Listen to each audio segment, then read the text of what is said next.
Hello and welcome to Food for Thought, Insights for Busy Leaders and Managers in just 150 seconds. This video is the next in the series about engagement from the inside out. And today I want to talk about communication expectations. So this data is based on the research by Dr. Dan Harrison using the Harrison Assessments tool. And it's really fascinating how communication can often go so wrong. And this data can really help managers and people communicate with their colleagues by looking at what are the communication expectations, what are your expectations, and what are the expectations of the people you work most closely with. Because what this tool does is it looks at how much frankness do you want and how much diplomacy do you want, compared to how much frankness you have and how much diplomacy you have. So for example, this was a very interesting case where a person, and it's not unusual to have this, has a very high wants frankness score. They want people to be direct with them, straight to the point, straightforward, say what they say what you mean, just get to the point.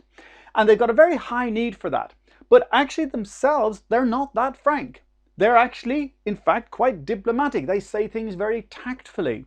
So from as far as their behavior is concerned, you'd see them as being very tactful. You might not expect them to want frankness. And their wants diplomacy is actually very low. Not very low, it's sort of 3, 4. So really for them, diplomacy isn't important, but getting frankness is really important.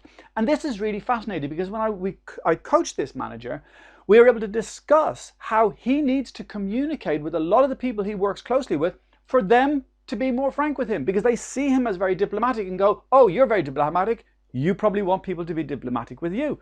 And that's simply not the case. So you need to think, what is it that people need? And if in doubt, ask them. Or else do this report and then find out what their communication styles are, what their communication expectations are.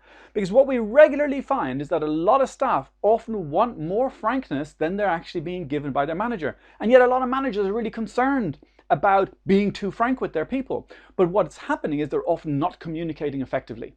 Because if we're too diplomatic and not frank enough, we'll come across as evasive. We'll say a bunch of stuff, but they won't understand exactly what it is that we mean. So when it comes to communication expectations, stay curious.